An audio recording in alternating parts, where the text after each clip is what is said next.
Nous sommes ensemble pour 45 minutes d'échange, d'entretien, d'entrevue avec un Congolais. Dans l'émission Grand Oral, il s'agit d'un Congolais pris des valeurs qui peuvent permettre à ce pays d'aller de l'avant. Chacun apporte sa pierre pour que ce pays se relève dans son immensité de 2 345 410 km². Nous avons le plaisir d'avoir sur ce plateau, le privilège, je veux le dire ainsi, de recevoir le professeur Omekanda Avoki Michel. Professeur, je vous dis bonsoir. Bonsoir. Merci d'avoir répondu à notre invitation. Vous êtes professeur en sciences appliquées, ingénieur civil, électricien, master en développement durable, licencié en sciences physiques. Visiblement, les domaines dans lesquels les Congolais ne contribuent pas beaucoup ou bien n'interviennent pas beaucoup. Vous êtes une pièce rare, on pourrait vous appeler ainsi. Nous avons l'habitude de voir les docteurs en droit, en sciences économiques. Mais vous êtes dans un domaine particulier. Comment pouvons-vous vous présenter? Je sais que vous avez fait, j'ai essayé de fouiller un peu sur Google et tout ce qui va avec. Vous avez pratiquement près de 24 ans chez General Motors, où vous avez été demandé pour travailler. Vous n'êtes pas allé frapper à une porte avec demande d'emploi. Qui êtes-vous d'abord, qu'on vous comprenne tous ces temps, si on n'a jamais parlé de vous, mais vous êtes là maintenant. Voilà. Merci beaucoup pour la question. Comme vous le voyez, je suis congolais, des pères et des mères. Toutes mes études primaires, secondaires, je les ai faites ici au Congo, à Kananga plus précisément. Et l'université, j'ai commencé ici à l'UNIKIN à l'époque, l'UNASA puis l'UNIKIN, à la faculté polytechnique. J'ai perdu 2 ans à cause de la fermeture à l'époque. Et bien sûr, de là est partie l'idée de la famille de m'envoyer en Europe. Bon, j'ai transité par le Maroc, j'ai eu une bourse du ministère des Affaires étrangères de notre pays. Et au Maroc, j'ai fait la licence en sciences électroniques. Et de là, je suis allé en Belgique où j'ai fait finalement mes études d'ingénieur civil. Et j'ai eu mon doctorat d'ingénieur avec la plus grande distinction et les félicitations du jury. Eh bien, bon, la grandeur de ce que j'ai fait comme recherche a fait que j'ai été engagé assistant à la faculté polytechnique de Mons. En fait, j'étais le premier Congolais, ou disons zaïrois, à avoir ce genre de travail en Belgique. Et bien sûr, encadré par le Belge même, j'ai allé à des conférences dans le monde entier. Et bon, à cause des problèmes de visa, à l'époque, la Belgique m'a octroyé la nationalité belge pour que je puisse circuler sans problème. Et c'est tout au long de mes conférences que les Américains m'ont identifié au moment où ils lançaient le véhicule électrique et l'électrification de la voiture. En fait, comme vous voyez la voiture aujourd'hui, il y a beaucoup de systèmes électriques et électroniques. Et j'y travaille depuis 23 ans. Et donc, comment ça s'est fait? Eh bien, ils sont venus. Ils m'ont demandé de faire un jour de séminaire aux États-Unis, au Michigan. J'ai fait et tout de suite l'offre est venue. C'était quand même assez beau. Et ils sont venus, ils ont pris tout ce que j'avais, ils m'ont amené. Et ils m'ont aussi donné la nationalité américaine. Ah, donc vous avez une double nationalité? C'est ça.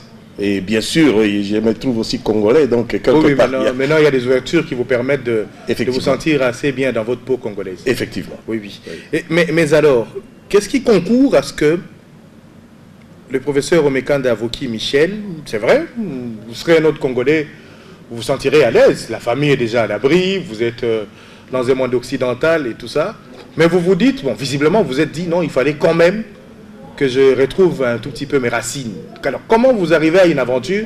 Je rappelle que le professeur est aussi enseignant à l'Institut supérieur de technique appliquée ISTA. Oui. Alors, comment vous êtes arrivé aussi à l'ISTA? Qu'est-ce qui vous a permis de retourner un peu ici au pays? En tant que Congolais, on reste toujours connecté avec des amis, la famille, ainsi de suite. Et je dois reconnaître ici que les relations que j'avais avec Maman Tizane Degué, eh bien, quand elle a vu ce que je faisais, elle ne cessait de me répéter toujours. Mais vous faites déjà beaucoup ici aux États-Unis, pourquoi pas quelque chose pour nos frères là-bas au Congo? Bon, c'est vrai que quand, après 32 ans à l'extérieur du pays, on n'a plus de repères, et ça c'était en 2014. Alors, disons, elle m'a donné un challenge, je suis venu, et bon, comme par hasard, nous sommes passés à l'ISTA, et à ce moment-là, je m'étais rendu compte qu'il y avait 5 cours de dernière année, avant-dernière d'ingénieurs qui n'avaient pas de professeurs. Ah bon? Et ça fait mal au cœur à ce moment-là, quand on voit des situations pareilles. Et comme le DG, qui est d'ailleurs l'actuel professeur Kassengue, tout de suite m'a demandé si je pouvais faire quelque chose. J'ai décidé sur le champ d'intervenir et de donner cours. Donc ça fait 2014 que je viens. Bon, je dois le dire, les 2 premières années qui ont suivi, j'ai dû moi-même payer le billet pour venir enseigner, en fait, à mes frais. Oui, voilà un peu comment ça se passe dans notre pays, parce que bon j'espère que les autorités politiques nous entendent, que bon, dans des pareilles circonstances, il faut me décourager, mais bon, l'amour du pays a fait que bon, je continue à venir. Et il y a eu toute une succession de choses aussi, je dois le reconnaître. Notre actuel directeur général de la DGM, M. Roland Cachantal, que Mama Tisa connaissait très bien, m'a aidé en m'accordant le visa permanent. Oui, alors ça facilité les choses. Alors depuis ce temps-là, je donne cours à l'ISTA. Je suis en train de former les futurs ingénieurs électriciens. Et donc, la SNEL pour l'abraliment ou tout ça. Et donc, j'ai découvert aussi beaucoup de talent là-bas. Donc, c'est comme ça, je viens 4-5 fois par an, je donne cours et je rentre là-bas et tout va bien pour l'instant. Alors, justement, professeur, on va entrer dans les vifs du sujet. Je vois plusieurs participations à des conférences. C'est toute une pile, hein, chez des documents là, avec beaucoup de domaines de recherche, machines électriques, champs électromagnétiques, résolution par méthode numérique, éléments finis, éléments intégral des frontières, ainsi de suite. Dites-nous d'abord, que représente l'électricité pour le monde à venir? Parce que maintenant, on parle de voitures électriques. Pourquoi? Parce que à un moment donné, on sentira peut-être qu'il n'y aura plus de carburant, d'essence, de pétrole, ainsi de suite. Mais qu'est-ce que cela représente vis-à-vis de l'avenir, le domaine dans lequel vous travaillez? Bon, le domaine dans lequel je travaille, c'est l'axe même du développement durable. On ne peut pas envisager un jour que notre pays puisse s'aligner et quitter la pauvreté sans que l'énergie ne soit prise vraiment en considération. Et d'ailleurs, on voit dans les Nations Unies les 18 éléments du développement durable, l'énergie est un élément essentiel. Et donc, c'est un côté dans lequel les études que j'ai faites sont vraiment au centre. Et comme vous avez parlé de machines électriques, je ne sais pas si vous savez que le courant que nous avons, que la SNEL distribue aujourd'hui, eh bien, il y a des machines électriques qui sont dans la centrale, qui sont entraînées par les turbines, et ce sont ces machines qui fournissent l'électricité. Donc, quand, par exemple, je forme mes étudiants, en fait, ce sont des gens qui vont être capables demain d'amener la connaissance nécessaire pour que nous puissions avoir de l'énergie disponible, par exemple. Et à partir de l'énergie, c'est comme ça que l'industrialisation commence. Il y a l'éclairage qui permet aux enfants d'étudier, ou même tout ce qu'il faut. Vous parlez même de l'essence, bien sûr, ça va nous donner une forme d'énergie, et bien sûr avec les conséquences des pollutions aussi, vous le savez aujourd'hui, et qu'on passe à l'électrification de tout, y compris la voiture, l'avion, tous les moyens de transport. Et donc l'électricité est capitale pour notre développement, et j'espère que, bon, nous pouvons peut-être en parler, où est-ce que nous sommes aujourd'hui. Oui, justement, j'allais aborder sur le sujet. D'abord, la nôtre, de cette fameuse électricité, elle est rudimentaire ici en République démocratique du Congo. Alors, on voudrait connaître si il y a un moyen ou une procédure qui nous permettrait de sortir de cet engrenage dans lequel nous sommes. L'électricité, nous sommes dans c'est pratiquement un trou noir, le Congo, en ce qui concerne l'électricité. Pourtant, nous avons beaucoup de rivières, ainsi de suite. Qu'est-ce qui ne va pas, justement? Soyons tout simplement humbles pour reconnaître quand même que dans ce problème énergétique, nous, Congolais, nous-mêmes, nous sommes responsables. Parce que ça fait depuis 1972, hein, je parlerai un peu comme un Belge, que nous avons eu Inga 1. Et en fait, environ 340 ou 50 mégawatts. Et puis, suivi 10 ans après, 1982, il y a eu Inga 2, qui nous a apporté environ 1400 mégawatts. Alors, maintenant, quand vous arrivez dans les années 90, comment est-ce que nous avons entretenu cet équipement? Regardez dans toute la littérature, vous allez vous rendre compte que nous n'avons pas été capables assez d'entretenir nos équipements. Moi, je vous donnerai la question la plus simple. Si vous voyez un agent de la SNEL, posez-lui la question. Eh bien, quelle est la quantité d'énergie aujourd'hui que vous amenez sur Kinshasa ou sur le Congo? Je vous dis comme ça au passage, bon, retenez ceci. Inga 1 a 6 machines électriques qui produisent de l'énergie. Inga 2 en a 8. La meilleure question, c'est poser combien de machines tournent. À ce moment-là, vous allez apprendre peut-être que sur les 6 de Inga 1, il y en a peut-être 4 ou 3. Mais pourquoi les 2 autres ne tournent pas? Eh bien, la maintenance. On n'a pas vraiment bien maintenu l'équipement, du point que, bon, ça, ce n'est que la production. Il y a aussi la distribution. Je donne ces cours à l'ISTA et chaque fois, je dis à mes étudiants les principes pour entretenir une ligne. Et j'ai des étudiants qui travaillent à la SNEL. Et chaque fois, je suis surpris de voir que nous ne sommes pas équipés pour entretenir une ligne. Et si vous ne l'entretenez pas assez, mon frère, comment vous demandez que cette ligne vous donne la capacité maximale qui est nécessaire? Bon, je dis déjà ce côté-là, et bon, aujourd'hui, personne n'ignore aussi, par exemple, que notre société d'électricité est devenue pratiquement qu'il y ait une boîte qui ne fonctionne pas. Est-ce que c'est à cause peut-être du monopole? On le voit par exemple dans des pays comme les États-Unis. Par le passé, ils ont eu des problèmes avec des grosses entreprises. Pourquoi est-ce que je vais trop loin? Même General Motors. N'oubliez pas que General Motors, c'était le premier numéro 1 de l'automobile. Eh bien, ça a amené certains problèmes au point que nous avons compris qu'on ne peut pas rester trop grand pour dominer le marché. Créer une concurrence aide beaucoup. Alors, il y a des stratégies. Comment est-ce qu'on a fait pour qu'on en arrive là? Eh bien, il y a beaucoup de leçons que nous, Congolais, nous devons voir. Ben, nous avons la connaissance. Il y a beaucoup de Congolais à l'étranger. Moi-même, je suis revenu dans le pays, seul. Comment expliquer que je suis revenu seul et que le pays n'a pas cherché où se trouvent les enfants capables de venir? Si je travaille chez Jean Moto, pourquoi est-ce que je ne peux pas aider mon pays d'origine? Donc voilà un peu, je crois qu'il y a beaucoup de choses. Bien sûr, j'apprends qu'il y aura des investissements, il y aura Inga. Mais il y a déjà des Canadiens qui travaillent aux côtés des animateurs de la SNEL. À un moment donné, on a vu des Canadiens, mais visiblement, ça n'a pas amélioré grand-chose. Bah, apparemment, c'est ce que je vous dis. La question la plus simple, c'est pourquoi l'équipement que nous avons déjà n'a pas été suffisamment bien entretenu. Et regardez la ville de Kinshasa, l'état vétuste de la distribution. Mais on parle de grand Inga, tout ça.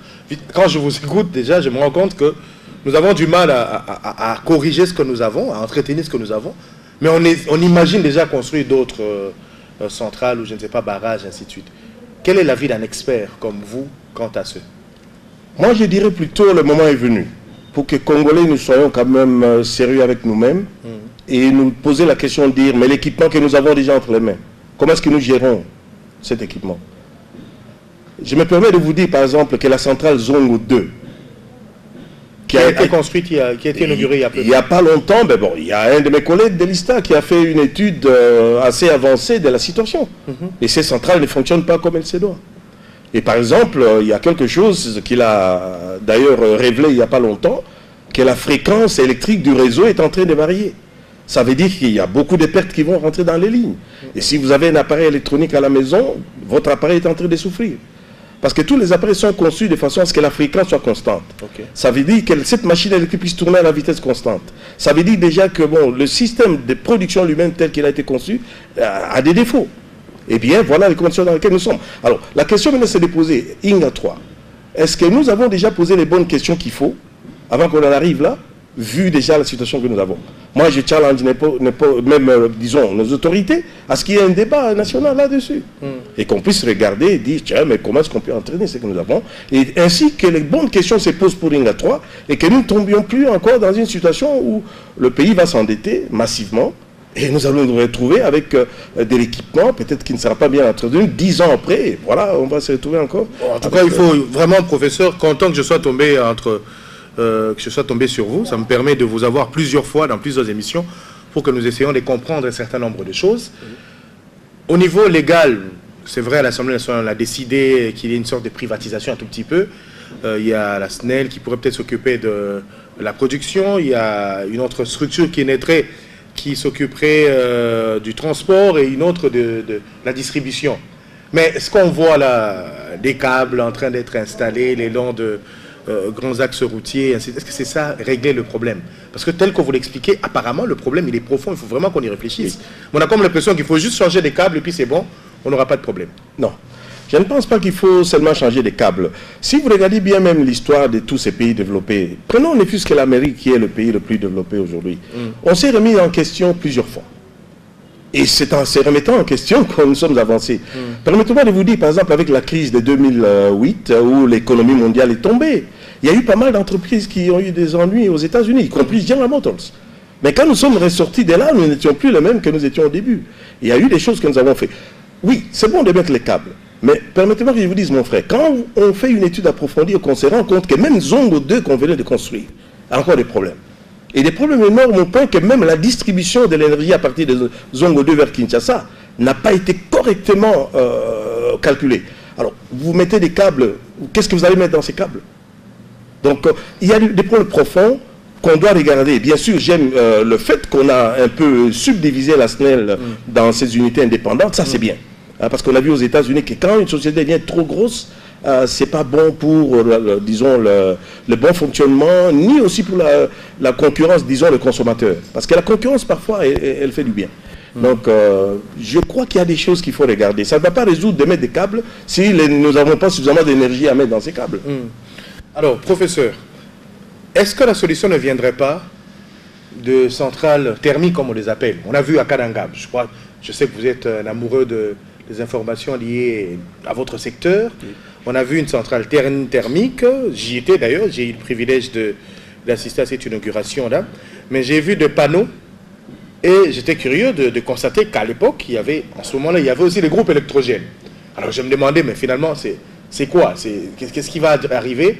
Mais ça n'a pas marché. Apparemment, ça ne donne pas le rendement attendu. Pourtant, il semble que dans d'autres pays, le Sud-Soudan et tout ça, ça fonctionne. Même au Sénégal, j'ai vu, on a dit que ça fonctionnerait. Mais quel est le problème? Est-ce que la solution ne viendrait pas de ces côtés-là? Je vais peut-être vous surprendre encore une fois de plus. Je dirais encore c'est une mauvaise conception et des mauvaises décisions. Vous me dites que vous avez vu des groupes électrogènes. Oui. Vous savez qu'à Kananga, moi-même j'ai habité à Kananga, en fait c'est là-bas que j'ai grandi. Okay. Et à l'époque, dans les années 70, il y avait la régie des eaux qui avait, je crois, quelques groupes électrogènes qui alimentaient la ville. Et souvent, pendant la journée, il n'y avait pas d'électricité. Pourquoi? Parce qu'il n'y avait pas de carburant. Mais quand vous amenez encore des groupes électrogènes, vous revenez sur le même problème qui était là. Et quand vous me dites aussi qu'il y avait des panneaux solaires, donc on a une partie d'énergie qui vient du solaire. Et vous me dites qu'il y avait des groupes électrogènes, ça veut dire que... C'est une centrale hybride, je crois. Voilà, donc ça veut dire pour moi que cette centrale n'a pas été suffisamment bien dimensionnée, qu'on devait aussi compter sur la partie thermique. Pourquoi on a fait ça? Moi, j'ai grandi à Kananga, je me souviens que là-bas, il y a cette chute Katende, oui, qui donnerait même une énergie qui est propre. J'étais encore gosse quand on parlait déjà d'éventualité de mettre un barrage hydroélectrique là-bas. Moi, je pense qu'il serait beaucoup mieux que nous puissions regarder à produire l'énergie de façon propre. Bon, je vais vous dire aussi techniquement, quand vous installez le solaire en grande quantité, vous avez besoin de batteries. Et ces batteries que vous mettez, vous devez vous souvenir que 5 ans après, il faut renouveler ces batteries. Donc, il y a un investissement aussi qu'il faut faire. Est-ce que nous avons suffisamment d'argent que pour continuer à mettre des dépenses qui vont venir à long terme et qu'il faut gérer? Je crois qu'il faut regarder bien. Peut-être qu'investir un tout petit peu plus dans une centrale qui est propre, et là, vous êtes parti pour une longue durée. Qu'est-ce que vous appelez centrale propre? Eh bien, propre veut dire que, bon, avec le carburant, vous avez le CO2. Vous savez que le monde entier aujourd'hui est en train de regarder le problème de l'effet de serre. Et le Congo, par exemple, bon, tout le monde nous regarde avec des yeux doux, parce que nous avons notre forêt équatoriale qui contribue, disons, à l'élimination du gaz carbonique. Et donc, tout le monde aujourd'hui essaye de plus en plus d'aller vers ce qu'on appelle des énergies propres. Par exemple, avec la centrale hydraulique, c'est l'eau. Vous n'avez pas du dioxyde de carbone. Donc, c'est des choses qui font vraiment bien, de façon écologique. La solution ne viendrait pas comme chez vous, où il y a des centrales, comment on appelle, on utilise les atomes nucléaires qui font que vous n'avez jamais connu de problème d'électricité chez vous. Bon, du moins, dans votre pays adoptif, parce que vous êtes d'ici. Oui. Alors, est-ce que ça ne serait pas ça la solution à notre niveau aussi? Non, pas du tout. Pas du tout. Je sais que nous avons l'uranium, et la première bombe atomique, c'était l'uranium du Congo, mais les Américains en parlent tout le temps, et je suis fier de ça aussi. Mais n'oubliez pas que l'énergie nucléaire, c'est pour produire la chaleur. Et cette chaleur, vous allez bouillir de l'eau, et cette vapeur va entraîner des turbines, et ces turbines vont entraîner les machines électriques pour produire l'électricité. Mais le problème, c'est celui-ci. Après un certain temps, cette matière, uranium, va commencer à perdre sa nature. Okay. Je n'entre pas dans la chimie pour expliquer ce que c'est, mais elle perd sa nature de production de chaleur, et il faut traiter les déchets. Okay. C'est sérieux, parce que ces déchets restent radioactifs pour des millions d'années. Est-ce que nous sommes prêts pour ça? Je ne pense pas. Et avec des catastrophes, imaginez une centrale thermique nucléaire qui a un défaut comme nous en avons peut-être. C'est pire que Tchernobyl. Mais Tchernobyl, c'était ça. Regardez la Russie par rapport à nous, par exemple, et vous savez ce qui s'est passé là-bas. Je ne pense pas, vu ce que Dieu nous a donné, autant de barrages hydroélectriques pour avoir une énergie propre, de penser au nucléaire. Non. Ça ne serait pas quelque chose... Je sais par exemple qu'au Ghana, il y a eu un débat dans le même sens, bien qu'ils n'ont pas des barrages comme nous, mais de plus en plus, ils s'éloignent de ça. Ce n'est pas une solution viable pour le long terme. Donc le Congo a de quoi à s'offrir de l'énergie propre dans tous les ménages, particulièrement? Oui, oui. Que quelqu'un qui dirait non, vienne ici et nous allons avoir un débat sérieux. Il faut avoir une volonté politique et investir correctement. Et bien sûr, par exemple, la SNEL, quand Inga est venu, mon frère, si vous êtes assez âgé comme moi, vous souvenez-vous qu'ici à Kinshasa, on avait 24 heures d'électricité. Il n'y avait pas de problème. Quand j'étais petit, il n'y avait pas de problème d'électricité à Kinshasa. Et justement, les équipements sont devenus vétustes. C'est vrai qu'il y a eu les agglomérations de Kinshasa, les gens maintenant construisent un peu n'importe où, mais il n'y a pas eu de suivi de la part de SNEL avec la distribution. Donc nous avons un problème très sérieux aussi avec la distribution. Est-ce qu'il y a possibilité de réparer ces problèmes? Parce qu'on dit mieux vaut tard que jamais. Est-ce qu'en ce moment donné, on peut réparer ces désagréments-là? Je pense que oui. En tout cas, c'est comme partout dans le monde, quand il y a des challenges, il suffit qu'il y ait le vouloir du politique et de mobiliser les scientifiques et les scientistes, et c'est faisable. C'est vrai que bon, Kinshasa aujourd'hui, par exemple, bon, vous voyez, il y a certaines agglomérations où il y a plus de... les choses ne sont pas urbanisées. Alors ça veut dire que bon, du côté des ingénieurs électriciens, nous-mêmes, nous avons besoin de savoir un peu quelle est la demande dans ces poches-là. Essayer de rénover les transformateurs de distribution, et ainsi de suite. On peut. Pourquoi aux États-Unis, bon, l'électricité, on l'a les 305 jours de l'année et pas au Congo? On peut. Professeur Omekanda Avoki Michel, je rappelle qu'il est congolais, hein, parce que quand on cite votre nom, on penserait peut-être que vous êtes nigérian, vu le haut, la manière dont ils se suivent, mais vous êtes vraiment un vrai Congolais. Et voilà, c'est rare qu'on tienne ce genre de situation. Là, j'ai le professeur qui travaille chez General Motors. Et nous avons là 5 brevets.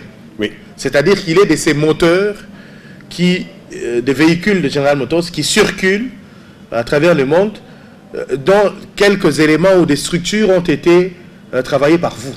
Exactement. Et vous en avez 5 comme ça, avec des numéros qui nous permettent effectivement de bien identifier les personnes qui ont, c'est-à-dire bien identifier l'authenticité de ces diplômes. Exactement.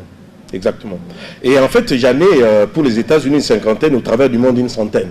Des brevets. Des brevets. D'invention. Ben justement, c'est pour cela que je vous ai dit que mon CV avait l'air d'être gros, parce que bon, à chaque ligne, il faut mettre le brevet. Oui, bien sûr. Et comme je suis avec vous aujourd'hui, je travaille déjà sur ce qui sera la voiture électrique de 2050. Je peux peut-être pas en parler ici parce que bon, oui, c'est des questions professionnelles. Oui. Exactement, oui. C'est comme ça que ça se passe. Eh bien, quand il y a des challenges dans la technique, nous sommes là pour réfléchir, amener de nouvelles idées. Et c'est comme ça qu'on arrive à des brevets d'invention. Un digne fils du pays. Ouais, bien sûr. Et à la fin... Vous êtes à combien dans le laboratoire General Motors? Nous sommes... Les Congolais, du moins, je sais pas. Non, je suis seul, mon frère. Je suis seul. Depuis 23 ans? Bah oui, je suis seul. Ah, on peut dire que vous êtes égoïste, vous n'avez pas concouru pour que les autres viennent ou comment? Non, en fait, ce n'est pas pour rien que je suis revenu à l'ISTA. En fait, je suis toujours surpris de voir que l'Afrique francophone n'est pas bien représentée dans la sommité de la science. Mais on voit quand même l'Afrique anglophone. Je n'ai jamais compris pourquoi. Quand je suis revenu au pays, j'ai vu qu'il y a des enfants qui sont capables, mais il faut les encadrer. Donc, il y a des choses qu'on peut faire pour qu'on arrive là. Mais bon, on n'arrive pas n'importe comment, il faut aussi travailler beaucoup. C'est pour cela, je pense qu'une émission comme celle-ci... Oui, on en aura plusieurs, je vous donne l'assurance, professeur, en tout cas. Ouais, je vais marteler jusqu'à ce que nous puissions avoir des résultats assez probants. C'est ça. Une dizaine de Michel Omekanda Avoki, comme ça fera déjà que je serai dans une bonne disposition. Je peux me dire que les Congolais commencent déjà à accéder à un certain nombre de choses. Mais alors, la fameuse batterie, le cobalt, le lithium dont on parle, on dit que c'est ça la prochaine guerre. On est en train d'avoir un regard assez envieux sur la République démocratique du Congo parce que disposant de ces minéraux-là. Mais vous êtes allé à Kolwezi, peut-être vous avez eu des informations de Kolwezi, la capitale mondiale du cobalt. Ouais. Est-ce que nous allons commencer à fabriquer de véhicules électriques aussi? Bon. J'ai ouï dire que le gouverneur aurait dit qu'il se sentirait à l'aise le jour où le premier véhicule sortirait, les véhicules électriques, un véhicule made in DRC, sorti de Kolwezi. Là, il pourra dire, bon, ok, le là-bas, ça va. Est-ce que c'est possible d'abord? Mais je crois que c'est possible, mais c'est quelque chose qu'il faut regarder un peu avec le long terme. C'est vrai, d'abord, regardons le cobalt. Il est vrai que le cobalt est très important aujourd'hui. Et je suis au centre de recherche des General Motors et je vois ces choses tous les jours. Et il y a une pression mondiale aujourd'hui à cause de l'effet de serre. Tous les pays civilisés et développés du monde entier sont en train de limiter le niveau, disons, la quantité de CO2 émis par une voiture. Okay. Et quand vous dépassez cette valeur-là, vous payez des taxes à ces gouvernements. Et c'est vrai aux États-Unis, en Europe, en Chine, et ainsi de suite. Et nous avons une pression énorme. Au point, en fait, que pour équilibrer les voitures à combustion thermique, nous produisons des voitures électriques. Et nous voyons de plus en plus que ces législations deviennent sévères. Donc la voiture électrique est là, c'est pas seulement pour, disons, avoir quelque chose de spécial ou quoi, mais il y a une réalité. Que les législateurs du monde entier est en train de nous coincer très fort. Alors, le Congo a une réserve énorme. Or, le centre de tout aujourd'hui où la technologie doit encore se développer, c'est la batterie électrique. Et le cobalt est un élément important pour cette chaîne de fabrication. Alors, nous, au Congo, nous avons le cobalt, comme vous le savez. Je crois que la première chose, c'est évitons d'exporter le cobalt brut. Okay. Renégocions pour que le cobalt qui sort du pays soit un cobalt qui est traité, disons qui est pur. À ce moment-là, nous allons créer des emplois de façon locale. Moi, je travaille chez General Motors. Quand ils m'envoient quelque part négocier quelque chose, eh bien, j'y vais pour l'intérêt de General Motors. Oui. Alors, je dirais par exemple, nous avons du cobalt. Il est temps, par exemple, le grand slogan congolais que j'entends aujourd'hui, le peuple d'abord. Eh bien, que nos négociations soient telles que chaque fois que nous négocions, on puisse penser, mais est-ce que le peuple se retrouve, oui ou non? Et moi, surtout que General Motors a déjà été ici, d'ailleurs. J'étais enfant, ils étaient à Massina, je me souviens, mon père a acheté une voiture là-bas. Donc, bon, et pensons par exemple avec ce cobalt, mais nous, General Motors, nous en avons besoin, et nous ne sommes pas les seuls, il y a Toyota, il y a Nissan, il y a Peugeot, il y a tout ça. Mais alors, qu'est-ce que nous allons faire au moins? Nous allons négocier avec tous ces gens-là. Et je vous dis que nous n'avons pas d'issue sans le cobalt. Pourquoi? Parce que le législateur du monde entier est en train de serrer la quantité de CO2 qu'émet un véhicule. Et nous ne pouvons pas vendre nos voitures aujourd'hui à combustion thermique si nous n'équilibrons pas la quantité de CO2 émis. Alors pour ça, c'est la voiture électrique ou la voiture hybride. Donc nous avons une marge quand même de manœuvre. Alors je parle ici, c'est de dire à nos autorités, il est temps franchement que l'on n'aille peut-être pas regarder la voiture électrique parce qu'il faut beaucoup de technologies pour y arriver là, mais puisque s'arranger pour que le cobalt ne sorte pas de ce pays brut, mais quand même pré-traité pour créer de l'emploi. Ainsi de suite, nous allons envoyer les enfants à l'école. Nous aurons le temps de former le Congolais, parce que dans une voiture, il y a beaucoup d'informatique. Les voitures sont aujourd'hui guidées par les ordinateurs. Donc, il faut former de façon convenable. Et un jour, nous allons ne fût-ce que commencer par le montage, comme Massina a été. C'est-à-dire les composants viennent d'ailleurs et on monte les voitures sur place. Et je crois que le Rwanda est en train déjà de faire quelque chose de semblable. Et c'est un modèle, je pense, qui marche très bien. Et les Américains ne feront jamais rien du tout s'ils ne se retrouvent pas dans ce qu'ils font. Professeur, vous êtes dans un monde hyper concurrentiel. J'imagine le nombre de génies qui naissent tous les jours aux États-Unis qui peuvent bien vous remplacer aussi. Oui. C'est-à-dire que le domaine dans lequel vous exercez, ce sont les sciences appliquées. C'est l'électronique, c'est l'électricité, c'est l'informatique, ainsi de suite. Donc il y a une nécessité, vous vous mettez à jour régulièrement, j'ai présume. Oui, bien sûr. Ça, c'est le secret de tout. Il faudra vraiment enseigner et transmettre à nos enfants qu'il faut travailler beaucoup. Et moi-même, comme je suis là, en fait, je suis chercheur, c'est-à-dire tous les jours, je me remets en question. Il faut aller regarder comment la science évolue, ainsi de suite. Et d'ailleurs, comme je vous le dis, en tant qu'électricien, nous avons une association mondiale dans laquelle nous sommes tous les électriciens du monde entier. Ah bon? Et là, il y a 3 catégories. La catégorie qu'on appelle membres du début, et puis ce qu'on appelle senior members, c'est-à-dire les membres seniors, et puis il y a ce qu'on appelle le fellow. C'est-à-dire que vous avez contribué à la science tellement que vous êtes reconnu par vos pairs comme quelqu'un qui a changé l'humanité. Sans invention. C'est pour cela que je porte ce pin que vous voyez. Donc je suis ce qu'on appelle IEEE Fellow. Ça veut dire que j'ai atteint le niveau que vous ne pourrez jamais dépasser par les contributions que j'ai faites. Et ces contributions, on ne les fait pas en dormant, en mangeant normalement tous les jours, mais c'est en travaillant beaucoup. Quand j'ai lu votre CV, je me disais que je vous verrais peut-être avec une bague, je ne sais pas, 2 ou 3 bagues. Quand j'ai vu le pin, je me dis, ben tiens, il doit être membre d'une quelconque confession, congrégation, occulte, et ainsi de suite. Mais là, vous venez de me dire que c'est parce que vous faites partie de cette association. Exactement, oui. Et que j'ai atteint ce niveau-là qui est reconnu. Donc, je suis quelqu'un qui est reconnu dans le monde entier. Bon, je suis congolais, mais reconnu dans le monde entier. D'ailleurs, l'année dernière, j'ai organisé une très grande conférence internationale aux États-Unis, dont j'étais le chairman de la conférence. Et j'ai même invité notre sœur Solange Kwale. Ah, elle est venue. Elle est venue, elle a pris des images, et elle peut témoigner de ce qu'elle a vu. Et bien sûr, seul Congolais.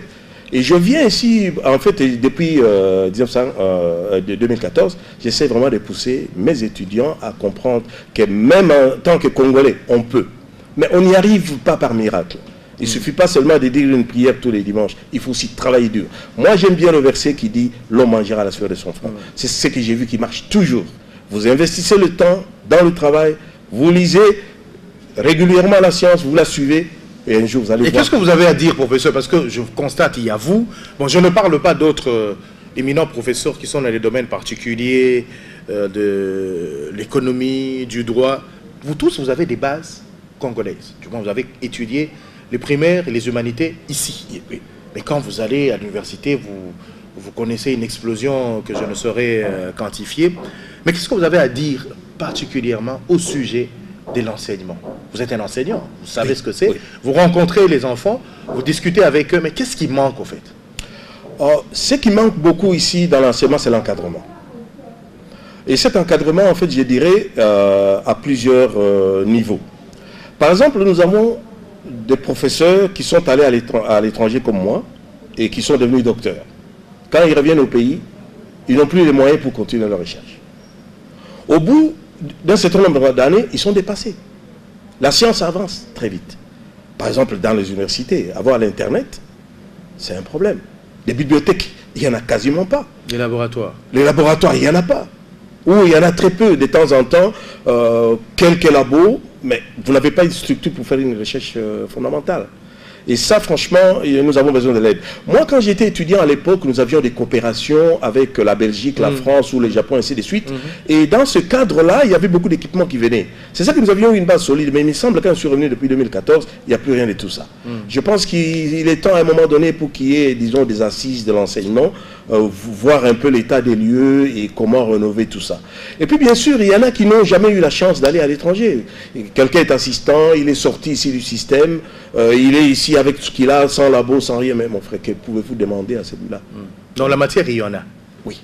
C'est l'encadrement qui l'encadrement nous manque beaucoup. J'ai identifié, comme toujours beaucoup de mes étudiants, et que j'essaye de faire. Par exemple, je vous dis, il y a cet après-midi, j'allais me réunir avec un conseil du président de la République pour parler un peu ensemble, parce qu'il est professeur à l'ISTA, voir comment on peut aider un groupe d'étudiants qui s'est mis ensemble. Ingénieurs, essayer d'ouvrir des petites entreprises, mais comment est-ce qu'ils peuvent avoir disons, des lettres scientifiques pour évoluer, ou quand ils ont des problèmes, ainsi de suite. Bon, j'ai les parraines. Je vais faire de mon mieux, peut-être dans l'avenir, ramener mes collègues des États-Unis, donner quelques séminaires ici. Mais bon, je voudrais aussi intégrer mes collègues sur place. Alors, ces genres de groupes, aujourd'hui, je les parraine. Mais permettez-moi de vous dire, ils sont seuls. Et je suis avec eux, j'essaie de frapper à quelques portes de gauche à droite pour essayer de faire quelque chose, avec l'espoir que, bon, demain, bon, ça ira mieux. Et puis aussi, de façon locale, cet après-midi, par exemple, j'ai rendez-vous avec un de mes collègues, le professeur Olamba, de la faculté polytechnique de Mons. Nous voulons commencer une unité de recherche ici, avec les moyens que nous avons. Parce que je dirais qu'avec la tête déjà et très peu de moyens, on peut commencer quelque chose éventuellement. Avec mes relations aux États-Unis, je peux voir comment collecter les choses. Et si nous avons un peu d'aide de nos autorités, je crois que... Mais pourtant, il y a un ministère de recherche scientifique. Vous avez déjà été contacté une fois par ces ministères? Jamais. Jamais. Jamais. Bon, j'espère que le ministre m'entend et je demande pourquoi il ne nous parle pas. Nous sommes là. Apparemment, j'ai comme l'impression que le domaine qui fonctionne le mieux en République démocratique du Congo, c'est les domaines techniques, mais qui ne reçoit pas beaucoup de subventions. C'est-à-dire votre domaine à vous n'est pas très appuyé par l'État. C'est vrai, la coopération technique belge, à un moment donné, je crois que le programme est en cours, a imaginé qu'il fallait changer beaucoup d'écoles de l'enseignement général à l'enseignement technique et professionnel. Oui. Mais là, ça n'arrive pas. Parce que visiblement, chez nous, moi, en tant que parent, quand mon enfant me dit qu'il veut faire l'électricité, bon, je l'imagine un câbleur de la SNEL quelque part, et puis c'est bon, c'est fini. Pourtant, il y a beaucoup d'ouverture, apparemment. Je pense que c'est une mauvaise vision de voir les choses de cette façon-là. Parce que, bon, prenons l'exemple, vous connaissez Bill Gates? Oui. Ouais. Bah, quel diplôme il a? Il n'a même pas fini l'université. Mais il avait quelque chose. Il est temps, franchement, on le voit dans les pays développés, surtout les États-Unis, que quand quelqu'un est né avec un talent, il est très fort et il va exceller dans ce talent-là.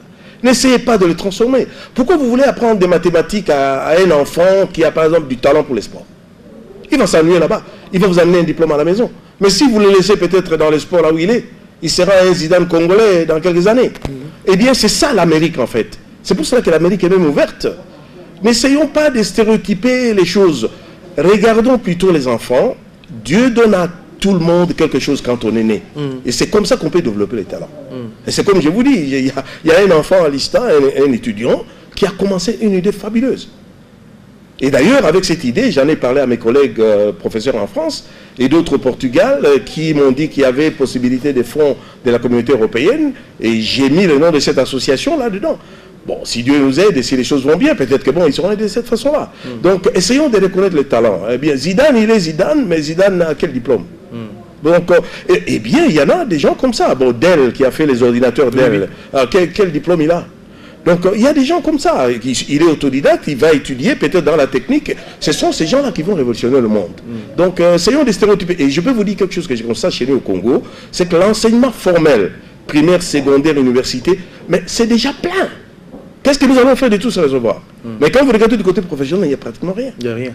Déjà, le nombre d'étudiants que vous avez, il est mineur par rapport à ceux qui vont en droit ou en économie ou en communication. Et tout le monde veut être politicien au Congo. Oui, oui, ça c'est vraiment... Et c'est là que le ça boulot paye qui bien. paye le mieux, il paraît. Voilà, et justement, quand vous délaissez, alors même les enfants ingénieurs capables de faire la technique vont essayer d'être politiciens. Et vous voyez un peu comment ça risque de biaiser notre avenir. Et il faut changer cette état. On va y réfléchir sérieusement et moi, dans mon émission, je vais vraiment appuyer sur l'accélérateur pour que je reçoive des sommités intellectuelles comme vous à plusieurs fois. Cela va peut-être susciter de l'intérêt auprès des autres, des enfants particulièrement, pour que nous allions, surtout que nous avons, il semble que la pyramide, il y a beaucoup plus de jeunes que des vieux en ce moment, et ces jeunes doivent être bien instruits. Or, ils ne les sont pas pour le moment. Alors, mais pourquoi, professeur, vous n'enseignez qu'à l'ISTA? Vous imaginez aussi peut-être à l'UNIKIN, à la faculté de Polytechnique, par exemple? Je viens de vous le dire, par exemple, que bon, j'ai des contacts avec l'UNIKIN. C'est vrai aussi... je vais dire quelque chose qui est vrai et qui doit interpeller aussi nos autorités pour qu'ils observent très bien. Ce n'est pas facile quand vous êtes Congolais, vous revenez de l'extérieur. Nos frères n'ont pas toujours l'œil un regard admiratif. C'est ça. En fait, c'est qu'on pense tout de suite, il vient prendre notre poste. Et nous avons beaucoup de crocs en jambes. Je connais des Congolais qui ont osé faire comme moi et qui se sont découragés. Moi, je reconnais encore une fois de plus que j'ai eu autour de moi des gens qui m'ont beaucoup encouragé et pour que je puisse tenir le coup. Eh bien, donc la Polytechnique, oui, j'avais envoyé mon dossier là-bas. Oui, il traîne encore quelque part. Et dans l'entretemps, l'ISTA vient et je vois, ils sont prêts à côté. Mais j'y vais tout de suite. Mais cela n'empêche que, bon, j'ai des amis, des collègues professeurs là-bas, je vais travailler avec eux, et puis on va essayer d'avancer. Donc il est temps, franchement, que l'on comprenne dans notre pays que nous devons travailler ensemble. C'est la force de l'Américain. Observez très bien l'Américain quand vous chantez l'hymne national ou vous sortez le drapeau américain. À ce moment-là, il n'est plus ni républicain ni démocrate. Il est américain. Oui, il est américain. Je pense que nous avons beaucoup à faire. Et je vais aussi vous surprendre que quand Congolais nous sommes à l'étranger, c'est un peu bizarre. Un Congolais ouvre un magasin, les Congolais préfèrent aller acheter chez le Chinois ou chez l'Indien au lieu d'acheter. Et s'il va acheter chez le Congolais, il veut prendre à crédit. Et les jours où on lui demande de payer, c'est peut-être la bagarre. Il y a cet effet de mentalité. Mais j'apprécie beaucoup, monsieur le président Félix Tshisekedi a promis qu'il allait faire quelque chose pour changer l'homme congolais. C'est très important. Donc on ne peut qu'attendre un peu quelle sera la vision qui sera déployée pour que ça change. Les choses doivent changer. Elles doivent changer. Parce qu'il y en a des Congolais qui veulent venir. Est-ce qu'on va leur faciliter la vie? Je vous dis déjà. Et moi, j'avais reçu des crocs en jambes. Et à votre niveau, surtout au niveau de l'organisation dont vous avez un niveau assez relevé, il y a quand même une possibilité, si l'environnement s'y prête, que vous organisez peut-être un congrès international ici à Kinshasa. Exactement. Ça donnerait beaucoup d'opportunités aux autres personnes, c'est possible. Est-ce que vous y avez réfléchi? Oui, on y a déjà réfléchi et je crois qu'avec mon frère Joe que vous connaissez, on a vu le parsec d'un conseiller spécial du président, on en a parlé un peu. Ce qui nous fait défaut ici, c'est l'infrastructure. Parce que les conférences, il faut avoir des hôtels pour loger les gens, il faut s'arranger pour que la circulation soit fluide, que les gens puissent se déplacer d'un point à l'autre, il faut faciliter les visas d'accès, et ça c'est un problème aussi. Je crois que le Congo est un des pays où c'est très difficile d'avoir un visa. Je crois qu'il faut revoir un peu tout ça, et un jour on va y arriver. J'y travaille vraiment d'arrache-pied pour que ça arrive un jour. Et avec monsieur le parsec du conseiller spécial, nous nous sommes fixés 2023. Pour dire quelque chose devra se faire. Moi, je lui dis, écoutez, moi, je vais amener ce que je peux, et vous aussi, de votre côté, faites quelque chose du côté infrastructure, et espérons que quelque chose va arriver. Le moteur électrique, c'est vrai que vous avez, permettez-moi de revenir sur le sujet, vous dites que c'est vraiment un des meilleurs moteurs parce que ça ne pollue pas beaucoup l'environnement. Et bon, aussi le côté recharge fait défaut un tout petit peu quand même. C'est ça. En fait, pour nous, chercheurs, j'ai dit que ça ne fait pas défaut, mais ça nous donne un challenge. Nous faisons beaucoup de recherches actuellement pour essayer de résoudre le problème de batterie.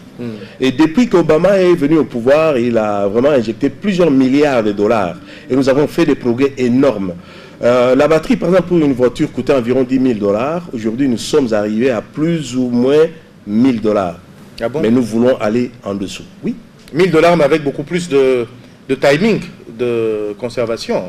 De l'énergie, oui. Parce que s'il faut aller un matin dire je dois m'arrêter à une station 6 à 10 fois, ça vous encourage pas. Mais effectivement, vous posez le vrai problème. On dirait que vous sentez ces histoires-là, comment ils sont.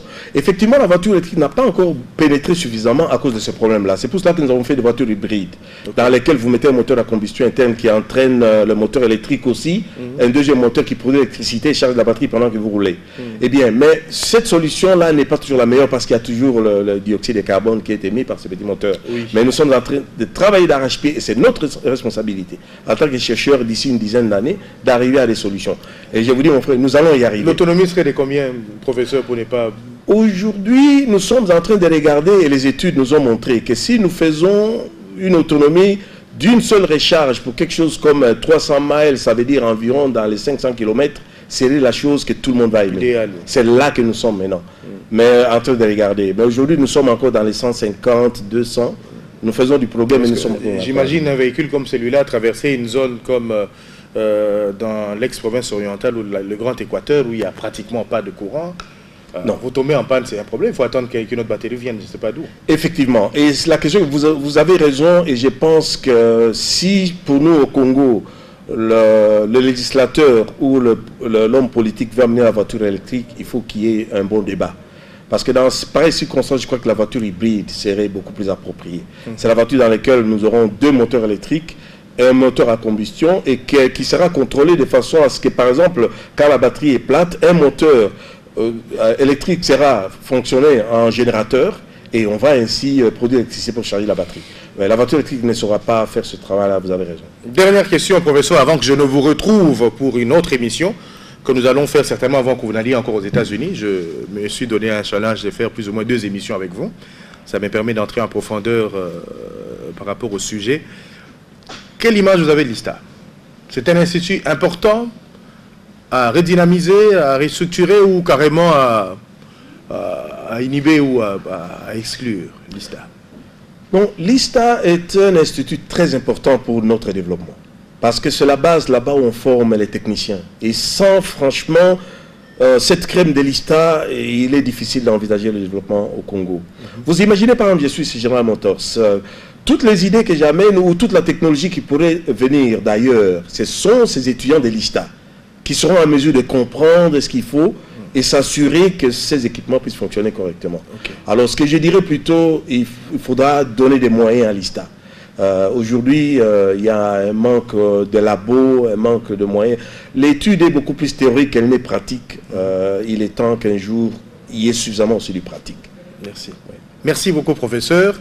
Je pense que nous avons tenu 45 minutes avec vous avant que je nous retrouve pour une autre émission. Une dernière allocution, une dernière communication à l'endroit des nombreux téléspectateurs qui viennent de vous découvrir et qui vous suivent en ce moment sur Digital Congo. Oui, bien sûr, ce que je peux dire à mes frères, c'est que vous voyez, je suis congolais. Et je suis l'un d'entre vous, et scientifiquement et techniquement, je suis dans la sommité de la science de ce monde. Et vous pouvez le vérifier, tout le monde a un smartphone, allez-y, vous allez voir que moi, votre frère, je suis là. Ce que je peux dire aujourd'hui pour des parents comme moi, si vous avez des enfants, n'essayez pas tout simplement de pousser les enfants dans un modèle classique qui consiste à l'école primaire, l'école secondaire et puis l'université. Regardez aussi les talents de l'enfant, parce que si vous constatez que l'enfant et par exemple, quelqu'un qui aime beaucoup la technique, faites quelque chose. Une école technique n'est pas quelque chose de mauvais. L'enfant peut exceller de ce côté-là. Et nous, formateurs dans ce pays, nous savons comment on peut amener cet enfant dans ce qu'il veut faire, l'amener encore beaucoup plus haut. Et ce pays va connaître l'exploit et le développement dont nous avons besoin. C'est ce que je voulais dire pour aujourd'hui. On parlera encore de choses plus tard. Merci beaucoup. Je vous rappelle que celui que vous venez de suivre est le professeur Omekan Davoki Michel. Il est docteur en sciences appliquées, ingénieur civil électricien, master en développement durable et licencié en sciences physiques. 24 ans chez General Motors comme chercheur. et il a plus de 100 inventions à son actif. Oui. Toujours dans le domaine de l'électricité, électronique, ainsi de suite. Exactement. Merci de nous avoir suivis. Très bonne suite des programmes sur Digital Congo. Au revoir.